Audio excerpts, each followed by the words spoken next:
Ladies and gentlemen, this will be the first draft between ONIC Indonesia going up against Team Liquid from the Philippines. Team Liquid will be having first pick, and it looks like the map will be Dangerous Grass, one of the faster maps here in the M7 World Championship, and we'll like it called it, it is going to be a first pick Sora, with Team Liquid betting on the Fanny, the Kalia, as well as the Eve, and ONIC Indonesia betting on the Yuzong, the Claude, and the Jushin. Okay. So there's still enough respect to ban out the Claude from ONIC here, but that leaves the Sora open, and yes, we've been seeing nothing but gold lane Sora, but also we know it's possible in the EXP, which makes TL very flexible from a starting position. That's why you want to pick up the Hilda if you are ONIC in this case. Using Hilda could be a good opener because it kind of prevents... Okay, so they went for the CC instead. What I'm trying to say is it might prevent Team Liquid to go for an assassin, but in this scenario, you just might as well get the Lancelot, right? You're up against just the CC. Lancelot Hilda might be the opener here for Team Liquid. I'm thinking maybe Hilda Farza, you lock in mid, and then you can still go to a jungler into second phase comfortably. You have also things like the Sora already in. I agree. Something I do have to say, ONIC has a very SRG kind of opening here, being able to CC as well as the Yisun Shin. I kind of feel like if they get something like a Farsa or a Cho is still open as well. I kind of feel like that's going to be a priority here. The Farsa taken away and the Lancelot shown up here. Now the question is, do they want to go for a Valentina pick? Like, is that too much? I honestly feel like Hilda is better for ONIC here. Valentina is gonna be a massive pick though, because it has two ultimates to answer already, and I will not be surprised if that is going to be the case. But I feel like you have to really stop Count Easy from farming, and Keyboy has been so good with that hero. Maybe you can pick up the Valentina now and ban the Hilda if you're not that scared. For your Valentina to not have a good game. The good thing about the Valentina here is you still have the option to read the last two picks of TL. Yeah. And if they decide not to put Sora into the gold lane, you can flex around, right? You can leave Valentina as your mid and pick something else up. So I think picking it up here now leaves them a little bit more options coming into the second phase. Gentlemen, right now I'm looking at the roamers, Keyboy as well as JP. Their primary heroes are still up. We still have the Cho, we still have the Hilda, but we also got to talk about the Khalid, the Hylos, and even the Gata. The Gata hasn't been picked up so much, but still, especially that Khalid. I feel like Khalid is something that both teams are thinking about. Yeah, I think that for Team Liquid, they're more likely to pick up the Khalid than for ONIC, especially because they want to preemptively, kind of counter the Hilda. But at the same time, you don't want to give a good ultimate to Valentina anymore. Of course, you've already given the Sora ultimate as well as the Farsa ultimate, but if you give something like a Khalid, it will give so much options for Sans, one of the best Valentina users that we've seen all throughout the history of MLBB, another good ultimate to steal. So TLPH needing to pick these two bans here. You guys mentioned the Kadita earlier as a pickup for ONIC. I know it's like a fallback pick for Sans, but it hasn't been performing for just about any teams at this point. And yes, it's supposed to work good against the Farza, but I think TLPH has that card checked at this point. And ONIC needs to, dig a little deeper than just comfort with Kadita or something of that nature. Yeah. And I guess the predicament that ONIC have put themselves in is, if they do pick up the Keyboy hero 4th pick, Red 4, that means the Team Liquid can easily adjust. But then, if you pick up the the Lutpi hero or the Skylar hero on 4th pick, you also reveal so much, so you get countered heavily. That's why I feel like the blue pick is the blue side. I mean, is just so good and so flexible. We're not gonna feel like the Cho. What do you guys feel about the Cho for ONIC? For ONIC, it will be countered by a Hylos. That's what I'm saying. Like, everything could be good for ONIC. I mean, there's so many options for them, but at the same time, they can be answered by Team Liquid. But yeah, Cho could be good for ONIC. They take it away from Team Liquid. Team Liquid will eventually have answers to that, though. I think at this point, honestly, I know that the Valentina does well against Sora in the goal. Oh no, no matter what this because you already have CC. CC's got to go to gold, right? Yep. I mean, essentially. So we know the Valentina's in mid. You just pick up EXP lane at this point. I mean, they can still flex it. Yeah. They can still kind of flex it, put CC in EXP Valengo, but again, just like Wolf said, you kind of have to pick Keyboy's heroes 4th if you do want to move it around. If you show either side lane, then that's it. We're locked in. Valentina has to go mid. So I feel like this fourth pick from ONIC is going to be one of the more important picks in their entire draft.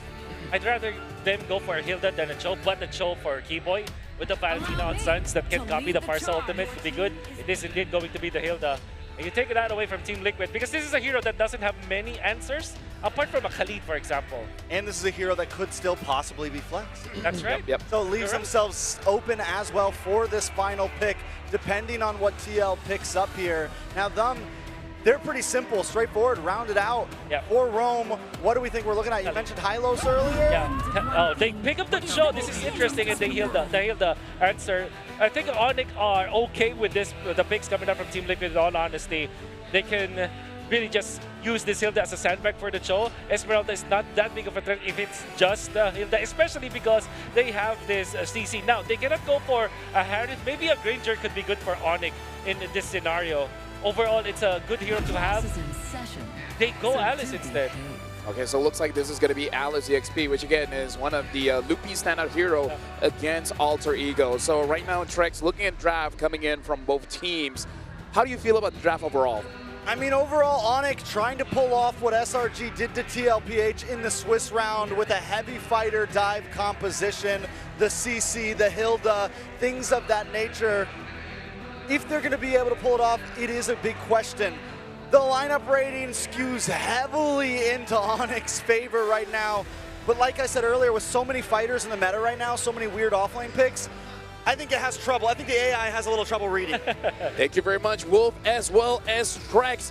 Now, ladies and gentlemen, this is champions versus champions in an elimination match. We're going to be throwing it over to the casters. It's your turn.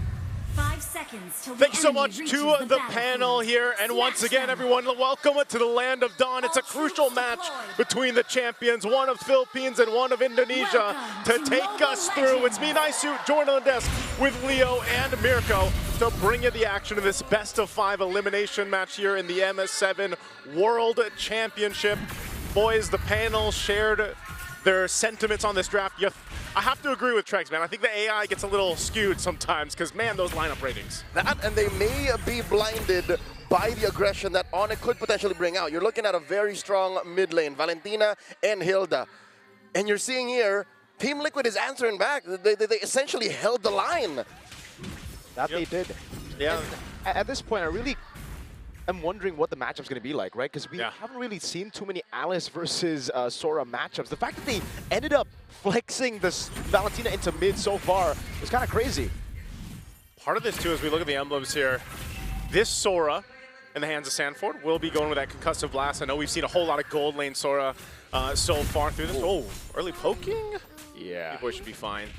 All right, Keyboy is able to get out of there. But yeah, the Sora has been such a priority so far, alongside the Leomord, especially here in the knockouts.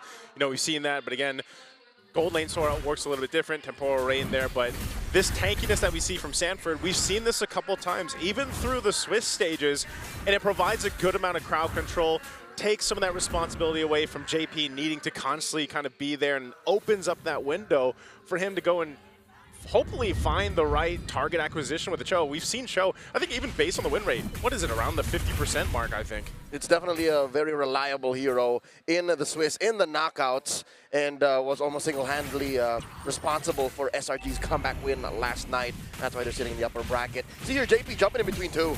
Yeah. Getting some good damage over on Kyrie, forcing regen, both really setting up for Turtle #1. All right, Turtle 1's up. Again, Dangerous Grass being a part of this whole dance when it comes to the objectives here. You're going to see the team get into position. Pretty much everyone going to join this fight. Half health already on the Turtle. Yep, JP going to be taken very low. That's going to be thrown a ruin. Carl still winning out to Retribution. It's in the back line. It's Sans with a sword. Actually, just an assassination. Oh, but it's the same. Both Sora ults taking a kill, but now it's going to be Keyboy who jumps in on Sanford with the help of Lutpi. That's 2-1. 40 in too deep. Had to use the flicker as well. 2 for 1. ONIC happy with the returns on that. Up by about 500 gold here. 2.5 minutes into game #1. And what do? When you get this kind of advantage, you dive deeper, you take away a little bit of the jungle. Farthered airstrike by Sanji. Carl wants more, gets shot down by the arrow, but Lutpi is taking a bit of damage now as Carl goes over the Phantom Execution now with a puncture as well. Let's go for the Thorn Road just yet as Keyboy is able to walk away, baiting a few more abilities, but it's Sanford who takes the kill. Good pickup, man. Just a whole lot of trades going here already early on. Even after the objective was secured by TL, they still go ahead and battle it out. This is pretty much what I feel like we can expect here throughout the knockouts, of course, and already in this kind of matchup. Hopefully we get 5 games of this kind of back and forth to see which champion will come out on top of it. But now, as we look into exactly what's going to be happening here throughout this game 1 already, you know, pace is showing, and I think one thing for sure that ONIC from Indonesia needs to be able to do is match the pace that's being set up by TL.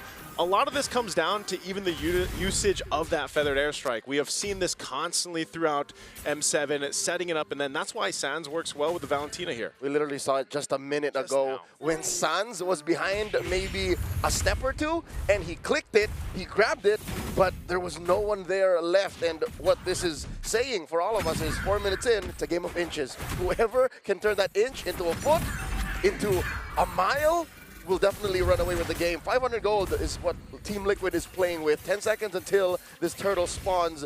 And I can tell you now, the cavalry is in a better spot. ONIC ID, currently they're suffering 2-step syndrome. They need 2 steps to be able to get a good foundation on fights. Yeah. While Liquid, all they got to do is just get a good kick, and Carl just commit.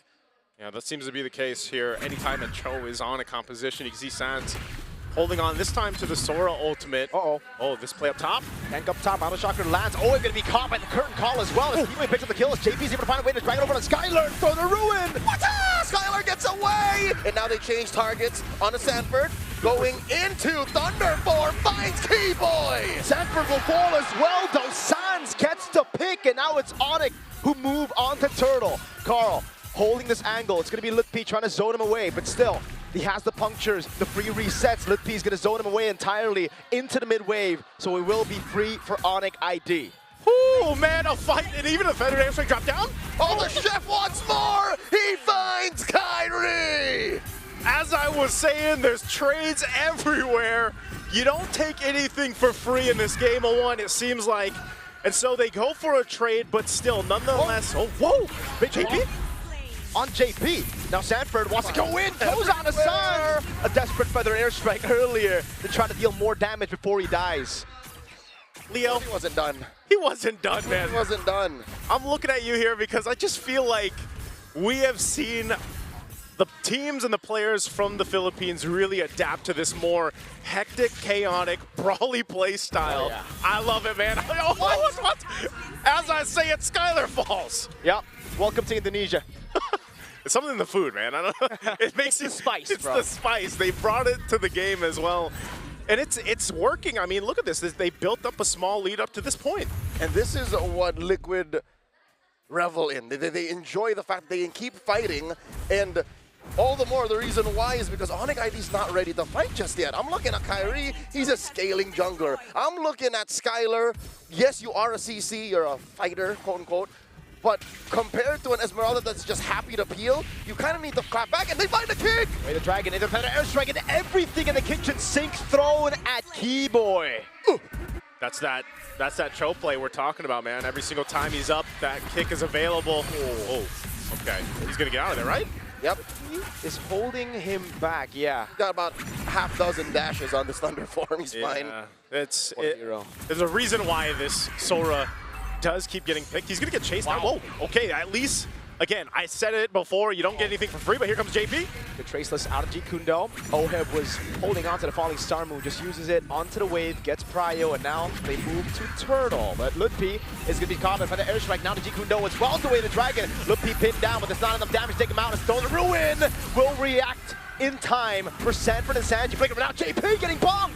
The father has fallen, and now in Thunder form, Sanford looking to deal a lot of damage. Whoa! The key boy, oh, have fight Sans dancing around him. The Filipino sniper on an Esmeralda as Carl Teasy gets a free turtle up top, now rotates into the purple buff and takes it away from Kai, but he wants more, jumps onto Keyboy. Not enough. Holt is guilty of Grand Theft Purple. Again, a game of inches. That start was, whoa, wait. Skylar? Oh. Let's find out, that's 4 members! All alone, there's no way you can survive that. Oheb on a killing spree now.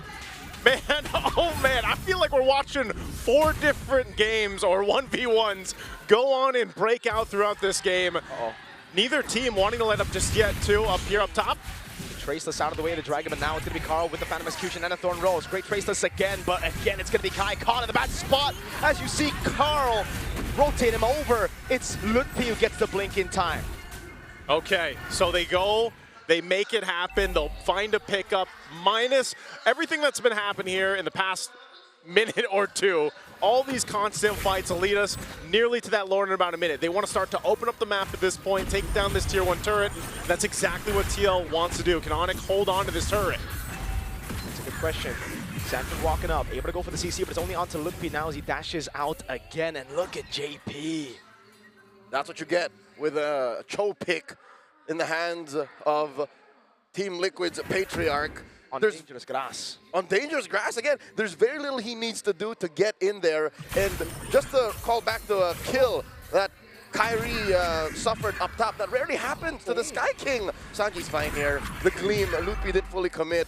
And now Oheb is in a position with, oh, what? 2 items. Oh, the King onto Sans! All in on Sans. Oheb picks up the kill. Lutfi's a bit late to react now. Gets shot from the skies by Sanford. And man, you can really start to feel that damage. What a kick again from JP. He has been a menace on this side of the jungle of ONIC, and right now they're going to go ahead and work to take the purple buff as well from Kyrie. Still going for the tier 1. Oh, look, he gets the blade, but he gets disintegrated before he can tap the second part of it. That's a free turret in the mid lane, and Kai can only get a trade up top with a tier 1. Team Liquid make a beeline for the Lord. Massive conversions. ONIC ID not down and out just yet. There are still trades happening for the defending champions of Indonesia on home soil. They are suffering quite the losses in the opener of this best of 5, and now they're going to commit even more atrocities in the jungle. Just what you got to do, man. You got to continue to pull pressure where you can, and they'll do exactly that. Kyrie, no buff, no orange buff, no purple buff either, and you expect JP to pretty much just live on this side of the jungle of ONIC. So they have a Lord approaching. They've got to defend. Leo, usually when we talk about these Grand Theft purples, it's sneaky with it, you know? It's kind of like a sneaky heist, but they're just going in. They're in front of their faces, they're stealing it. This is blatant thievery, is what's happening. Highway robbery, in your face. I know you know, but I'm going to do it anyways. Sanford checking range in the back. JP just crossing straight up. He's honest about it. Feathered airstrike. Popping Mana Chakra there. Carl's easy walking up against Skylar, trying to survive. Flickers out to safety. Now they're throwing a ruin into the Flicker defensively. Carl gets the kill. It's a big double for the GOAT. How many times have we seen a Carl TZ on this Lancelot, or Lancelot on Carl TZ, man? He is him. He is him. He's able to follow through with whatever JP sets up for them.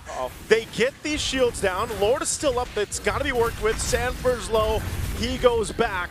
But I think that's all TL wanted. They ballooned their gold lead even further, almost 8,000 gold ahead, and they're nearing these base turrets to fall in the base of ONIC here. Wait a second. They're going to fight? Only Armor on 2, Carl's in the back, Phantom Execution, and the Thorn Rose down with the help. Skylar taken out by Oheb, who's unstoppable. Team Liquid, up now 8,000 gold. The reason why they're going fast and picking fights and stealing everything away from ONIC is I believe they know that they're on a timer. With no marksmen and no quote-unquote generic hitters, typical for taking objectives, they know that their time is limited, especially in the face of Lutfi. Lutfi showed signs of life by holding out, and now by pushing this bottom lane inhibitor, they jump in, Oheb! 2-man falling Star Moon, Carl, Phantom Execution backwards. He knows. I think a couple of times we've seen Team Liquid actually get overconfident through the Swiss stage, even in day 1 of play-ins. So they've learned from that. They've corrected their errors. I like that they've corrected their errors and they learned from it, but at the same time, you see them pressuring in a way that's like, hey, will they fight us or not? You know, and ONIC is deciding not to, which is the best option because you can see between the items here how much work and ground it needs to be covered by ONIC. They're almost 10,000 behind. We have seen games and teams turn around before, but this is tough, Leo. 9,000 between them, but you're looking at the deficit that ONIC is suffering. It's not like they're looking at the same currency. Liquid is counting gold. ONIC, bronze, coins. Yeah. It's a quick winner crown from Sanford. He's really going to be looking for the set and instantly for the freeze, so no one can target him down. So I'm saying, man, you see the Sora going in the XP laner's hands. You know they're going to go ahead and try to utilize that crowd control, which works best for more of a tankier build as Sora than what we usually see. You can see him picks up the Radiant Armor now too. He's quite stacked up defensively. Even Carl TZ building him. This should just be a free Lord for them. I would say this is still a hybrid Sora for Sanford. You see how lethal his Thunder form is, especially when he finds Kyrie alone, even Sans.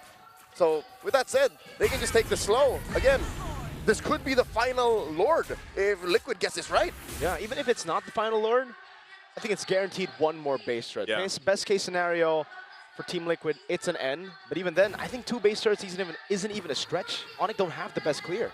This is why you see Sans take the feathered airstrike, because they've got to rely on that and somehow stop this push in. There's a fourth fight. Way to drag it off the Keyboy. The point summon as well, and that's the Sora looking for the big set. Won't be able to find it just yet as Lutpi still able to survive, but the Winter Crown is there for him to survive. Lutpi taken out. It's a fadeaway kill from Sanji. And that's 2 taken out from the Sky King's ranks as Liquid waits for that Lord down bottom, pressuring a mid, pressuring top. This is gonna be a defense that could be their last. This is tough to deal with. You're down 2 members for a little bit longer. Gonna work on the base. There they go, Sanford. Yep.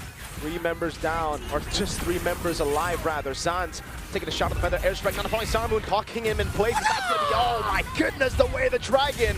He loses the immortality. Carl in the back, able to find a Thorn Rose. They still have the Lord to play with as Keyboy tries to zone the back of Sans. In a desperate attempt to save the game, stole away to Phantom Execution. Last base turret up top gonna be falling as well, and ONIC now are stripped down to just the crystal. And with that, they expose the base of ONIC. Off that Lord, it looks like they're doing exactly that, playing the discipline route for TL, even up 12,000 gold. They'll just go ahead and stick to the foundations here, taking down the base turrets and reset. To put it into context, ONIC ID are playing with less than a full deck. Already, a Hilda that can't get the brushes, that can't get the grass, is gimped. You are literally It's just playing grass. with a fractured hero here. And Kyrie isn't, well, sure, he did get the big tree items, right? Yeah. But moving from there, he can't even get a good position because no one's going to peel, no one's going to set. Lutpi dies like 3 seconds into a fight with Team Liquid, and here they go! AP again with a way to drag it over. A Keyboy with self gets caught by Sanji. Throwing a ruin to the flinker, able to find 2, but that's it. There you go, Lutpi gleams on out, the kick, and the knock-up, Kyrie falls. Skylar gonna come up next, buy in time, Hip gets 2. A big double, and now it's just Lutpi and Keyboy. Can they defend? No, they cannot. Lutpi trying to hold down the waves. A Phantom Execution from Carl. Lutpi's in the midst of it all, healing. Wow. Best he can. He buys a bit more time. He actually gets away in time. Keyboy's there, feather and airstrike. The blinker. Keyboy gets the shutdown. They need the wave. Keyboy's gonna fall. Lutpi's holding on. And now it's Liquid who stick onto the base to secure game 1 in this best of 5. A dominant game 1 from the Cavalry here. Team Liquid comes in non-stop against ONIC Indonesia. An amazing start to this best of 5.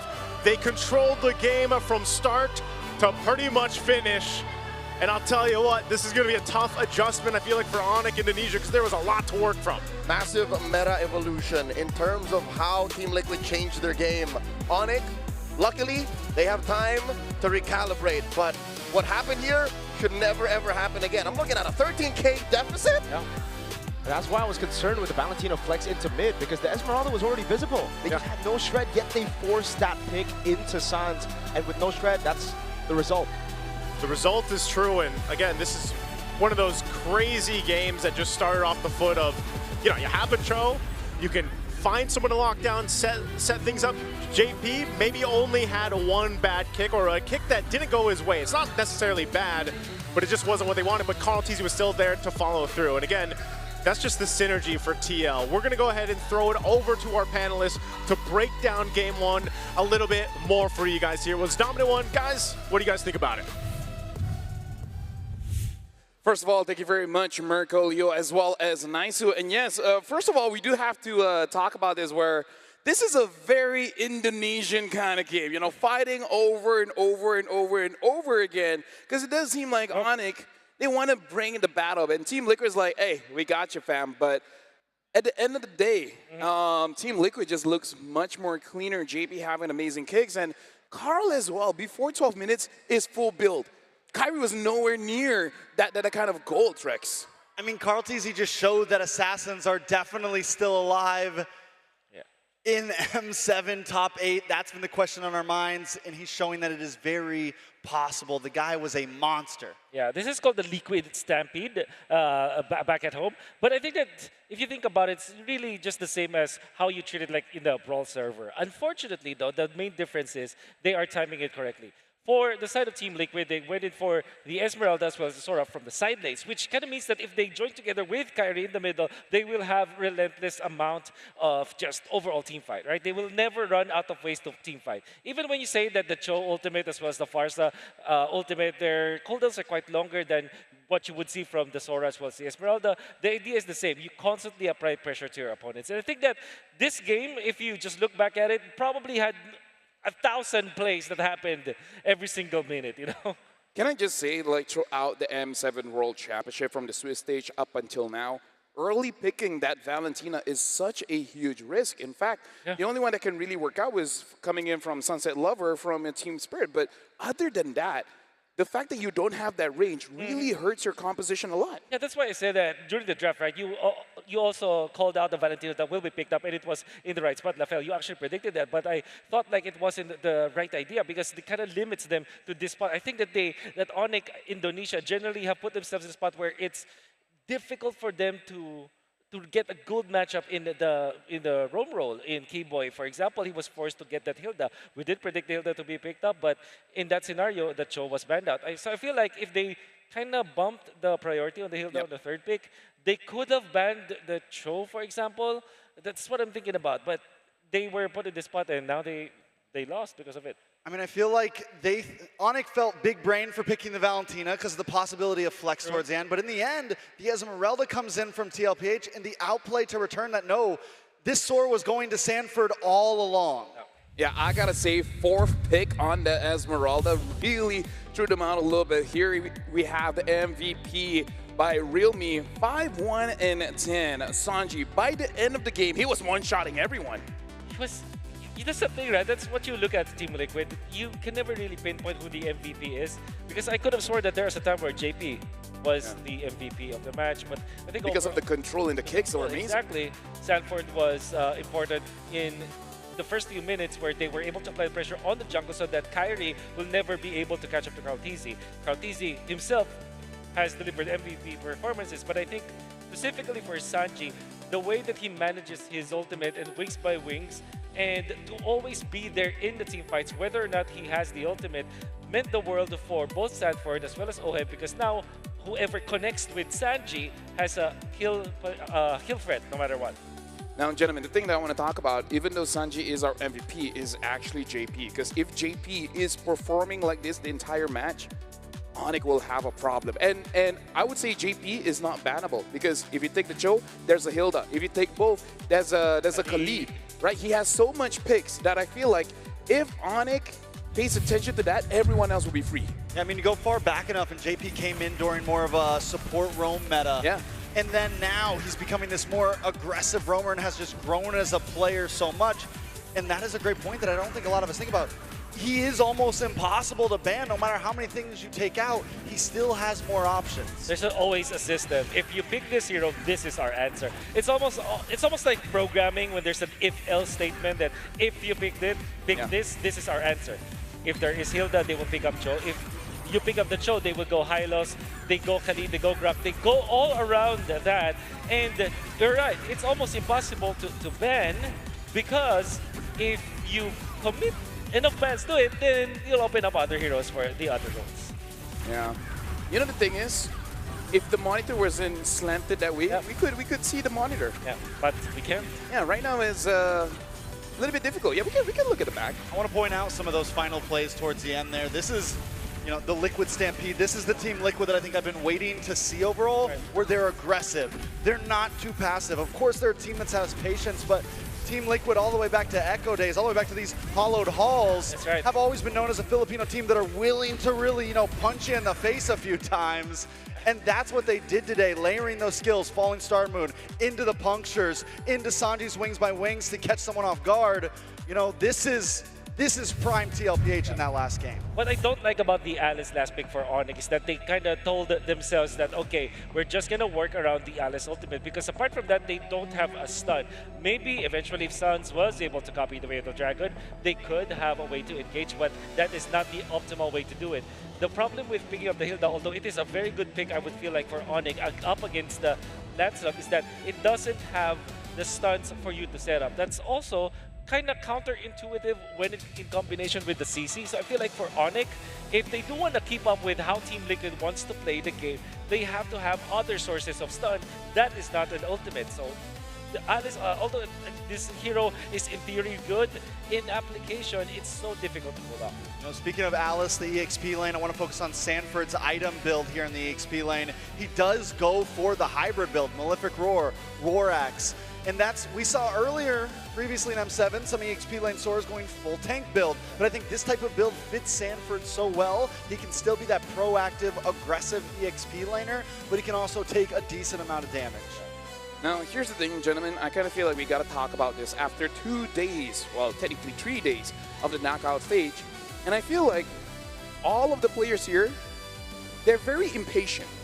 So I feel like if you're going up with the draft that has scaling in it, it's kind of to your disadvantage, because all the drafts that we've seen so far that has a clear, I would say scaling pattern, it's always interrupted, right? Even when SRG tries to bring this Yusunshin style, he will not get the farm, right? And this is the same kind of thing where Team Liquid is like,